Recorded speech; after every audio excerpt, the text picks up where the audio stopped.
Well, yeah, conspiracies exist. Come on, say it with me. Conspiracy. Conspiracy. Conspiracy theorists, I have a complaint. You want to complain? Look at these shoes. I've only had them 3 weeks now. Shut up. It's about this conspiracy you tried to sell me. I had a salesman show up at the door 2 years ago with what seemed like an incredible story of fabricated evidence and dishonest scientists, and at first I have to admit I was taken in, especially by this. But then I did some checking. Now, your salesman told me that hiding the decline referred to a decline in global temperatures, but when I read the actual email from which this quote was lifted, it turned out that he was talking about proxies and a well-known phenomenon called the divergence problem. But a lot of people are so gullible they'll still believe anything your salesmen say, and they were so convinced by this sales pitch 2 years ago they still cling to the belief that the decline refers to global temperatures. Now that bloody salesman is back again, peddling the same thing. 5,000 emails, which filled 25,000 pages when I put them into plain text, of supposed fraud and conspiracy. OK, I admit that at first I was sucked in, just like last time. I read a couple of emails which talked about destroying documents before any Freedom of Information request is received, and I thought, they're at it again. Then I realised, of course, that these 5,000 emails aren't new. They're part of the same batch that was leaked in 2009. Look, we already knew they were keeping their data secret. I and many others criticised them for it, and since then they've released all the data. So it's kind of old news. Some of the emails aren't even new. I thought I recognised this one, and yes, it's exactly the same email that was released with the first batch in 2009. Oh, by the way, I fell for this one too. It turns out the figure being discussed isn't man's. So not only are these emails contemporaneous, some of them, I have no idea how many, are identical. Now, the problem I had with the salesman last time was that he was simply giving me quotes that looked sinister, but when you actually read them in the context of the emails, they turned out to be just part of a debate about the science. So I thought at least this time your salesman would have a different approach. You know, show the whole email. Explain what it's about and how it shows a conspiracy. But no. Here's a popular one, reprinted in the Daily Mail. The trick may be to decide on the main message and use that to guide what's included and what's left out. Ooh, sounds suspicious, right?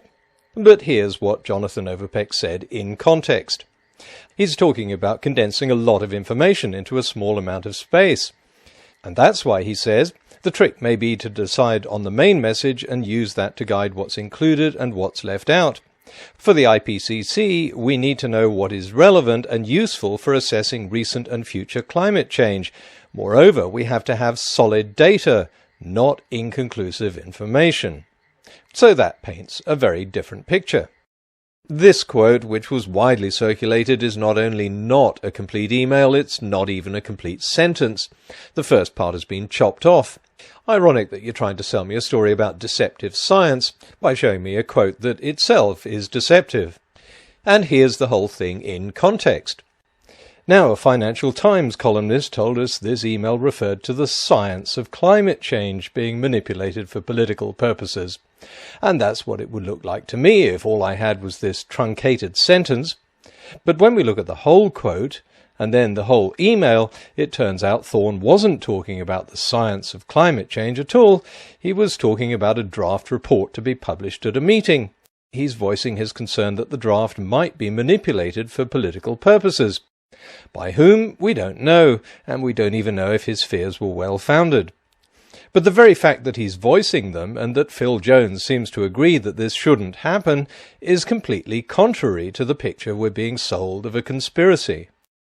So if conspiracy theorists want to convince me these researchers are colluding to dishonestly fix the numbers, why do these email quotes show them arguing about the validity of data or criticizing a figure they think is deceptive?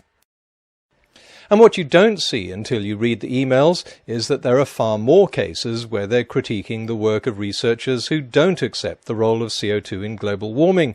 Why do we see private emails like this if these alleged conspirators know that their own conclusions are phony and Christie and Douglas's conclusions are correct?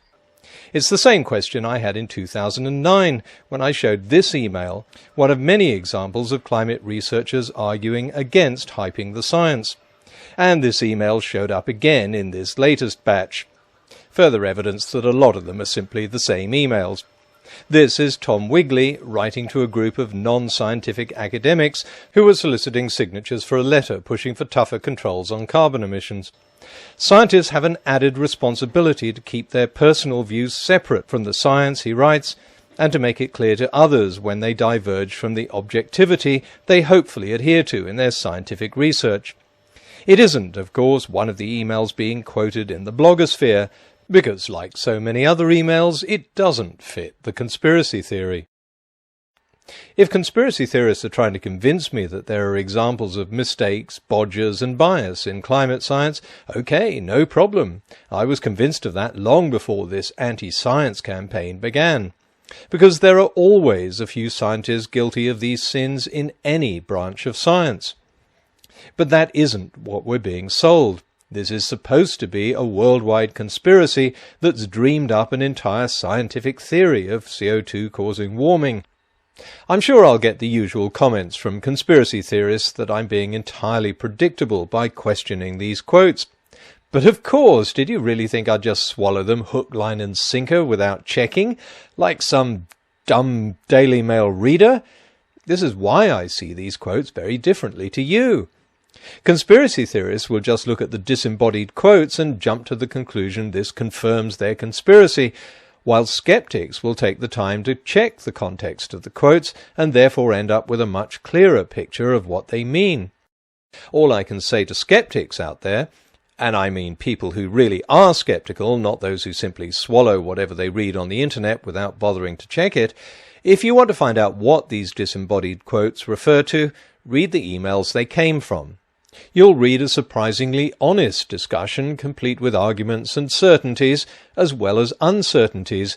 Yes, there are uncertainties in climate science, as there are in every field of science. But although conspiracy theorists get very excited when they see a doubt or an uncertainty expressed in the emails, and take this as a sign that these must be secret, no instance has been cited of an uncertainty that hasn't already been openly discussed by these researchers in publicly available scientific journals. So, conspiracy theorists, forgive me my skepticism. I know that in this fast food age of instant gratification, it's not fashionable to check everything and examine the evidence before rushing to judgment. But that's the way I work. I'd rather be the last person to get it right than the first person to get it wrong.